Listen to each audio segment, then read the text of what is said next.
I'm not Drew Haddad, and this is Today in History.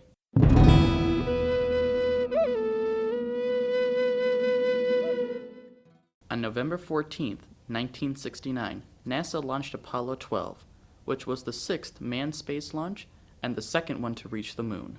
It was manned by Charles Pete Conrad Jr., Richard F. Gordon Jr., and Alan L. Bean. Just like Apollo 11, Apollo 12 had some major problems after its launch. Just 36 seconds after liftoff, the service module falsely detected overloads in the fuel cells. This caused the three fuel cells and much of their command service module to go offline. Although their flight was still on course, they did not have enough power to maintain their flight. John Aaron, a flight controller during the Apollo missions, made a call. Try SCE to aux. This would switch their signal conditioning electronics to the backup power supply. This switch was fairly obscure and had been missed by the other crew members.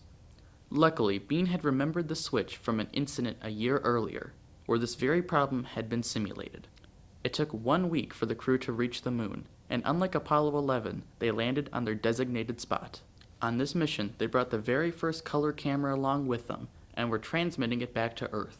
However, the transmission was lost when the camera was pointing at the sun. This actually broke it. And now I have to ask you, how will you make history?